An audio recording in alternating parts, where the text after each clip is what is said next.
استاد حج پہ گئے تو اس کو وہ ہمشیوں کے اندر بھی تو کئی افکار ہیں. ایک بندہ ملا سخت آغا رہبر کا مخالف کہ میں ان کو نہیں مانتا، میں فلاں مرجع کو مانتا ہوں.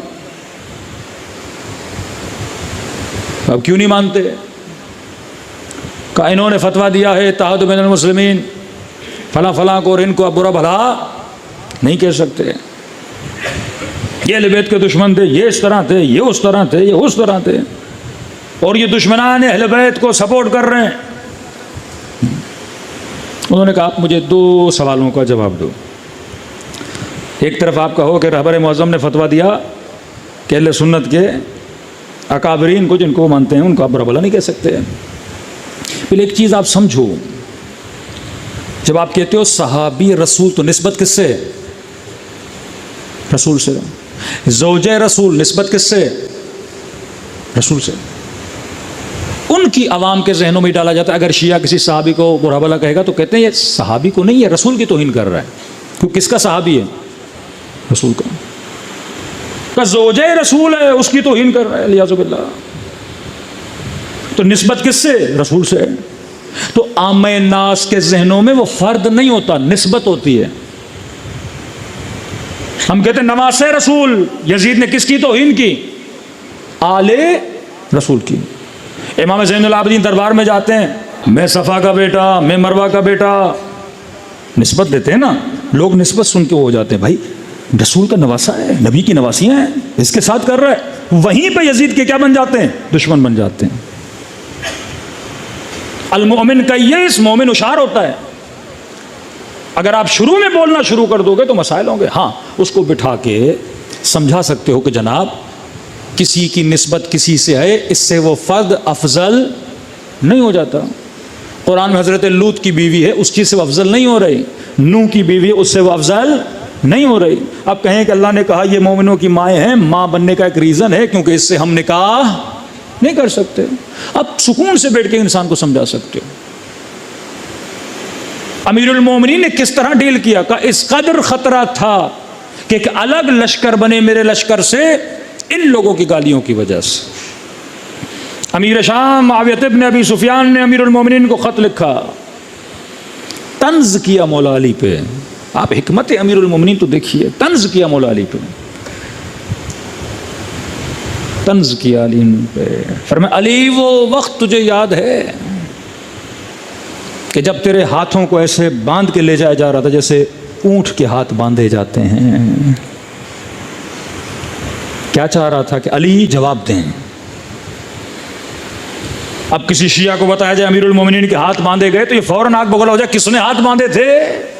جو آئے گا یہ بول دے گا میرے مولا کے ہاتھ باندھے تھے. کس نے باندھے تھے؟ بول دے گا. وہ خط لکھ کے یہ چاہ رہا ہے کہ علی جواب میں 4-5 چیزیں بولیں جنہوں نے علی کے ہاتھ باندھے تھے. امیر المومنین نے کیا جواب دیا؟ امام نے فرمایا تو چاہتا تھا کہ علی کو خوار کرے، پر تو نے خود یہ کلام لکھ کے علی کو عزت دی ہے. اتنا جملہ، تو چاہتا تھا علی کو خوار کرے، علی کے ہاتھ باندھے گئے، لیکن تو خود کہہ رہا ہے کہ علی کے ہاتھ باندھے گئے. اس کا مطلب علی مظلوم تھا اور مظلوم کی حمایت کرنی چاہیے. مولا نے ظالم پہ بات ہی نہیں کی. تو خود کہہ رہا ہے کہ میرے ہاتھ باندھے گئے، تو میں کیا تھا؟ مظلوم تھا. تو جب مظلوم تھا تو میں حق پر ہوں، اور جب مظلوم تھا تو مظلوم کی اللہ حمایت کرتا ہے، تو قابل تعریف ہے. اور کہا تو ان باتوں کو چھوڑ دے، تو ان چکروں میں کہاں پڑا ہے؟ یہ تو قریش کے مسئلے ہیں. تو کب سے قریش میں سے ہو گیا؟ امام نے لفظ استعمال کیا تو لصیق ہے. لصیق مطلب تم نے خود کو قریش سے جوڑا ہے، نہ حسب اصلی ہے نہ نسب اصلی ہے. کہ مجھ سے ان باتوں پہ بات وہ کرے جو اصلی قریشی ہو. کیونکہ عبد الشمس ایک غلام لایا تھا امیہ، جس کی نسل تھی. عرب میں ایک بہت بری عادت تھی، اگر کسی بچے کو پالتے بھی تھے تو کہتے تھے ہمارا کیا ہے؟ بیٹا ہے. امیہ یہودی تھا، یہودی زیادہ تھا. عبد الشمس اس کو لایا، اس کو پالا. پھر عبد الشمس سے یہ نسل چلی جس میں ابو سفیان اور یہ ساری نسلیں چلی ہیں.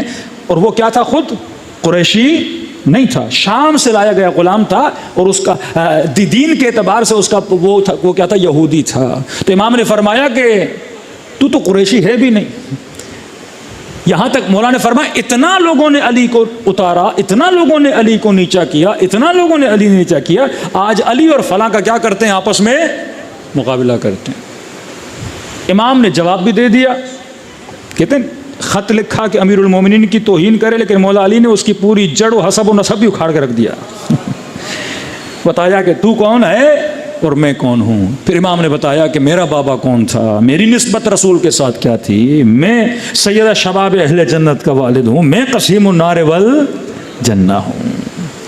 اہل بیت نے بھی جواب دیا، لیکن جواب بڑے طریقے سے دیا. تو انہوں نے کہا کہ آپ رہبر معظم کی مخالفت کرتے ہیں، کہ نہیں وہ تو منع کرتے ہیں کہ اس طرح نہیں کرنا چاہیے، ہم تو فلاں کو مانتے. کہ فلاں صاحب کون؟ کہ فلاں صاحب تو کہتے ہیں جو بھی آئے کھینچ کے رکھا کرو، جتنا دل میں آئے، کوئی سامنے ہو نہ ہو بول دیا کرو. انہوں نے کہا کہ اس وقت شیعوں کے سب سے بڑے دشمن کون ہیں؟ مسلمانوں کا ایک فرقہ جو ہمیں کافر کہتا ہے، جو مسجدوں میں بم پھوڑتا ہے، جو شیعوں کے قتل کو جائز مانتا ہے، جن کا واضح ترین گرو داعش، جبہت النصرہ، مختلف صورتوں میں آپ نے دیکھا ہوگا. کہ یہ بتاؤ وہ صاحب جو کہتے ہیں برا بلا کہو، اور شیعوں کے آج کے دشمن جو اہل بیت کو بھی برا بلا کہتے ہیں، شیعوں کے قتل کو بھی جائز مانتے ہیں، ان کا کلا کما کس نے کیا ہے؟ تمہارے صاحب نے، ہمارے صاحب نے؟ داعش کو کس نے مارا؟ عراق میں داعش کا خاتمہ کس نے کیا؟ جو کٹر شیعوں کے دشمن، اہل بیت کے مزارات کو گرانے والے. کہ میدان عمل میں اگر دشمنان اہل بیت کا کوئی مقابلہ کر رہا ہے تو اگر رہبر کر رہے ہیں. پورے عراق سے، پورے موصل سے داعشیوں کا صفایا کر دیا، جنہوں نے ایک دن میں 500 کے قریب اسٹوڈنٹس کو زندہ درگور کیا، جنہوں نے ہالی ووڈ کے اسٹائل پہ فلمز بنائی کہ کس طرح ہم جلاتے ہیں، کس طرح ہم کاٹتے ہیں، جنہوں نے سینکڑوں عورتوں کی عزتوں کو پامال کیا. کہ ان کا مقابلہ کس نے کیا؟ تمہاری فکر والے نے جو بیٹھ کے صرف زبان سے گالیاں دیتا ہے، یا میدان عمل والے نے جس نے اہل بیت کی توہین کرنے والوں کا منہ بھی بند کیا اور دست درازی بھی کی تو ان کے ہاتھوں کو بھی کاٹا، اور اگر انہوں نے شیعوں کے گردن کاٹی تو ان کا مقابلہ بھی کیا؟ کون تھے جو سیدہ زینب کے روزے کا دفاع کرنے والے تھے؟ کون تھے جو کاظمین اور سمرہ کو بچانے والے تھے؟ پہلی تو یہ بات. دوسری بات، تمہارے بڑے صاحب جو تمہیں کہتے ہیں یہ بھی کرو وہ بھی کرو، جو تمہارا طرز عزاداری ہے، جو تم نے طریقہ عزاداری اپنایا ہوا ہے، اگر غیر شیعہ کو باہر لا کے کھڑا کر دیں، اسے بولیں کہ اس طرز عزاداری کو دیکھو، تو وہ کیا تمہاری تعریف کریں گے؟